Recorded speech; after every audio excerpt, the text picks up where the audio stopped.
राज्यभर उष्णतेची लाट सक्रिय असतानाच महाराष्ट्राला बसणार वादळी पावसाचा तडाखा. पुढील 72 तास अत्यंत धोक्याचे. हवामान विभागाने दिला तातडीचा इशारा.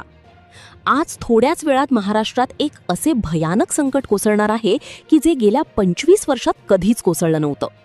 या बातमीला हलक्यात घेऊ नका, कारण की महाराष्ट्रामध्ये उष्णतेच्या झळा प्रत्येकाला बसत आहेत आणि भर उन्हामध्ये पाऊस पडू शकत नाही असं प्रत्येकाला वाटते. पण बंगालच्या उपसागरामध्ये अचानक एकाएकी विचित्र प्रणाली आता सक्रिय झाली आहे, ज्यामुळे इतका मोठा कमी दाब आता वेगाने महाराष्ट्राच्या दिशेला सरकला, ज्यामुळे महाराष्ट्रातील या 16 जिल्ह्यांमध्ये हाहाकार उडणार आहे. ही माहिती काल रात्री वेधशाळेकडून देण्यात आली होती आणि आज सकाळीच टीव्हीवर बातम्यांनाही माहिती दिली जात आहे. त्यामुळे तुम्ही याच्याकडे दुर्लक्ष करू नका. एक प्रचंड मोठा महाकाय कमी दाबाचा पट्टा महाराष्ट्राच्या दिशेने सरकला आहे आणि ज्यामुळे या 16 जिल्ह्यांमध्ये सगळ्यात मोठा हाहाकार उडणार आहे. स्वतः मुख्यमंत्र्यांनी या धोकादायक जिल्ह्यांची यादी एका बैठकीत जाहीर केली आहे. त्यामुळे ही बातमी अतिशय गांभीर्याने घ्या. गेल्या 4 ते 5 दिवसांपासून महाराष्ट्रामध्ये प्रचंड उष्णता सुरू आहे.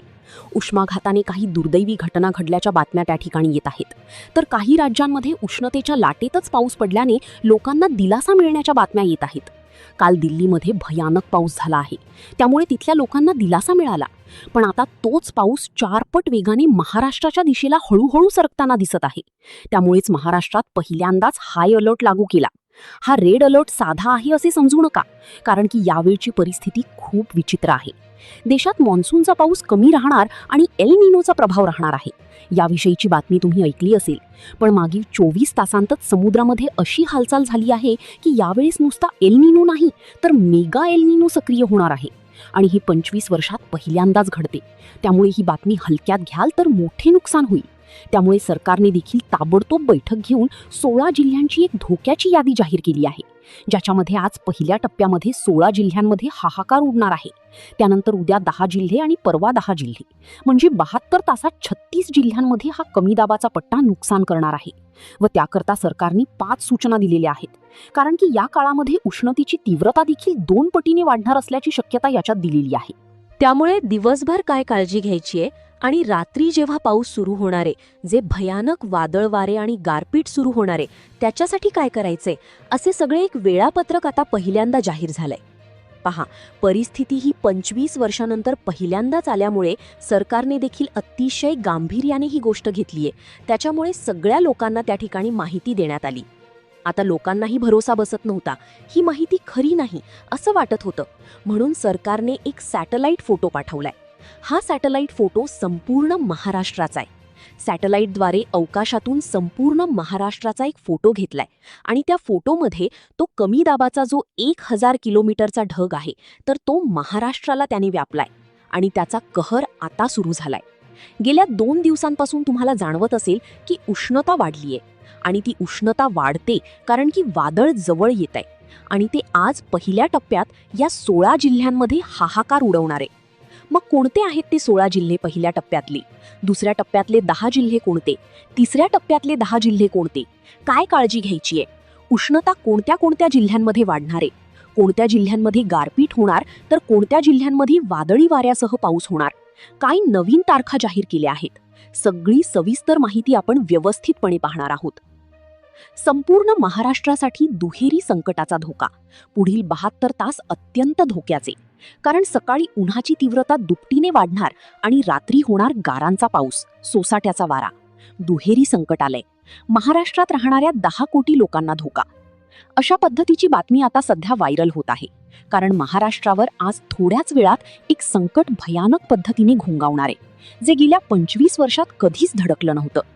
आज थोड्याच वेळात म्हणजे दुपारनंतर, साधारणपणे सायंकाळी 6च्या नंतर या 16 जिल्ह्यांमध्ये हळूहळू सोसाट्याचा वारा येणार आहे. त्यानंतर हळूहळू थोडा पाऊस सुरू होईल आणि त्यानंतर गारांचे गोळे पडणार असल्याची माहिती समोर आली आहे. तर काही ठिकाणी चक्रीवादळासारखी 50 ते 70 किलोमीटर प्रति तास या वेगाने वारे देखील वाहणार आहेत. त्यामुळे आजच्या 16 धोकादायक जिल्ह्यांची यादी जाहीर झालेली आहे. मग ते 16 जिल्हे कोणते आहेत की जिथे आज धोक्याचा इशारा आहे? उद्याचे 10 जिल्हे कोणते आहेत की जिथे दिवसभर काय तापमान वाढेल आणि रात्री कसा पाऊस पडेल? आणि परवाचे 10 जिल्हे तर अशा पद्धतीने सगळी सविस्तर माहिती आता हवामान विभागाच्या एका पत्रकामध्ये आलेली आहे. तर तीच माहिती आपण घेतो आहोत. आज थोड्याच वेळात महाराष्ट्रावर एक असं भयानक संकट धडकणार आहे. आणि ही साधी गारपीट किंवा पावसाची बातमी नाहीये. हा आहे निसर्गाचा थेट इशारा, ज्याकडे दुर्लक्ष केलं तर तुमचं वाटोळं होऊ शकतं. कारण 5 मिनिटांपूर्वी सॅटेलाईटवर जे दिसलं ते पाहून हवामान तज्ज्ञसुद्धा हादरून गेलेत. संपूर्ण महाराष्ट्रावर एक अक्राळ विक्राळ काळा ढग पसरलाय आणि त्याची लांबी तब्बल 1000 किलोमीटर असल्याचं सांगितलं जातंय. आता हा ढग पुढच्या काही तासांत काय अनर्थ करणार आहे हे ऐकल्यावर तुम्ही हा व्हिडिओ सोडून जाण्याची चूक करणार नाही. कारण हा ढग फक्त पाऊस नाही पाडणार, तर गारा, वादळ, विजांचा प्रचंड तडाखा आणि दिवसा अंधार सगळं एकाच वेळी होणार आहे. आता तुम्हाला वाटत असेल की बाहेर तर अजून कडक ऊन आहे, आकाश निरभ्र आहे, मग हा धोका नक्की कुठे आहे? तर विसरू नका, हीच ती वादळाआधीची भयान शांतता असते. आणि जेव्हा हा ढग फुटतो तेव्हा सगळं इतक्या वेगात पालटतं की लोकांना सावरायला वेळसुद्धा मिळत नाही. काही मिनिटांतच आकाश काळं पडतं, सुसाट वारे सुटतात आणि अचानक गारपीट सुरू होते. इतकी मोठी गारपीट की काही मिनिटांत शेत बर्फाने पांढरं पडतं. काही वर्षांपूर्वी विदर्भात असाच प्रकार घडला होता. रात्री सगळं शांत होतं, लोक गाढ झोपले होते आणि अचानक मध्यरात्री इतकं जोरात वादळ आलं की घरांची पत्रं उडाली, झाडं उन्मळून पडली आणि एवढ्या मोठ्या गारा पडल्या की सकाळी संपूर्ण गाव बर्फाने माखल्यासारखं दिसत होतं. शेतकऱ्यांचं वाटोळं झालं, जनावरं दगावली आणि लोक आजही तो दिवस विसरू शकलेले नाहीत. आणि आता तज्ज्ञ ओरडून सांगतायत की तसाच प्रकार पुन्हा तयार होतोय. पुण्यातील एका हवामान जाणकारानं सांगितलं की आत्ता जी यंत्रणा तयार झाली आहे ना, ती साधी नाहीये. पुढच्या काही तासांत ती खूप वेगानं सक्रिय होऊ शकते. म्हणजेच काळ तुमच्या अगदी जवळ आलाय. पण आता सगळ्यात मोठा प्रश्न हा आहे, हा पहिला तडाखा नेमका कोणत्या जिल्ह्यांना बसणार? कोणत्या भागात सर्वात जास्त नुकसान होऊ शकतं? आणि पुढचे 24 तास महाराष्ट्रासाठी किती जीवघेणे असणार आहेत? हे सगळं आपण पुढच्या भागात सविस्तर पाहणार आहोत. त्यामुळे बारीक लक्ष ठेवा, कारण पुढची यादी तुमच्यासाठी खूप महत्त्वाची आहे. आता सगळ्यात धोकादायक आणि महत्त्वाचा टप्पा सुरू होतो, ज्या जिल्ह्यांमध्ये सर्वात मोठा दणका बसणार आहे आणि जिथे परिस्थिती हाताबाहेर जाऊ शकते. सर्वात आधी आपला मराठवाडा. छत्रपती संभाजीनगर, जालना, बीड, धाराशिव, लातूर आणि परभणी या संपूर्ण पट्ट्यात पुढील काही तास अत्यंत गंभीर असणार आहेत.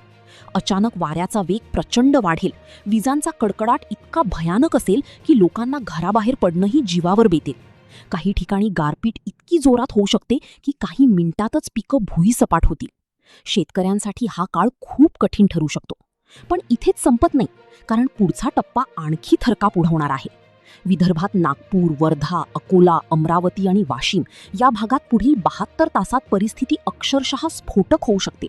आधीच वाढलेली गरमी आणि वरून येणारी थंड हवा यांची टक्कर होऊन विजांचे प्रचंड गोळे जमिनीवर आदळू शकतात.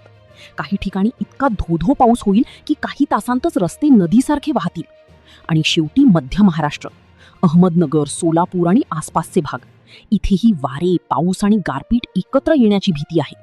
अचानक वातावरण बदलल्यामुळे लोकांना अंदाजही येणार नाही आणि परिस्थिती बिघडेल. आता एक गोष्ट स्पष्ट झालीय, महाराष्ट्राचा एकही कोपरा पूर्णपणे सुरक्षित नाही.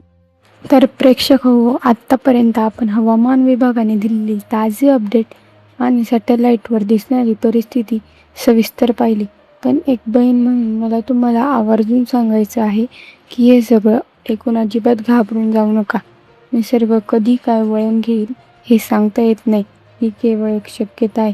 हवामान विभागाने वर्तवलेला हा एक अंदाज आहे, जो परिस्थितीचं गांभीर्य लक्षात घेऊन आपल्याला आधीच सतर्क करण्यासाठी दिला जातो. बाहेर पडताना थोडी काळजी घ्या, विशेषतः घरातील माता भगिनींनी. माझी विनंती आहे की जर विजांचा कडकडाट सुरू झाला तर घरातील इलेक्ट्रॉनिक उपकरणं बंद ठेवा आणि मुलांना घराबाहेर खेळायला पाठवू नका. आपल्या शेतकरी बांधवांना तुमचं कष्ट आम्हाला माहिती आहे. त्यामुळे जर पिके बाहेर असतील तर ती सुरक्षित करण्याची धावपळ आत्ताच करून घे. ही केवळ एक शक्यता असल्या तरी सावध राहिलेलं कधीही चांगलं नाही का? आत्ता मला तुमच्याकडून एक मदत हवी आहे. तुम्ही हा व्हिडिओ महाराष्ट्राच्या कोणत्या भागातून पाहत आहात, तुमच्या जिल्ह्याचं नाव आणि सध्या तिथे ऊन आहे की ढगाळ वातावरण हे कमेंटमध्ये नक्की सांगा. तुमच्या एका कमेंटमुळे आजूबाजूच्या गावातील लोकांनाही परिस्थितीचा अंदाज येईल आणि ते सावध राहू शकतील. तुमची सुरक्षा हीच आमची प्राथमिकता आहे. ही माहिती तुमच्यापर्यंत पोहोचवणं आमचं कर्तव्य आहे, पण आता ती इतरांपर्यंत पोहोचवणं तुमच्या हातात आहे. त्यामुळे हा व्हिडिओ तुमच्या फॅमिली ग्रुपवर आणि मित्रमैत्रिणींना नक्की शेअर करा. काळजी घ्या, सुरक्षित राहा आणि हो, अशा महत्त्वाच्या बातम्यांसाठी चॅनलला सबस्क्राईब करायला विसरू नका. पुन्हा भेटूया पुढच्या अपडेटमध्ये. तोपर्यंत धन्यवाद.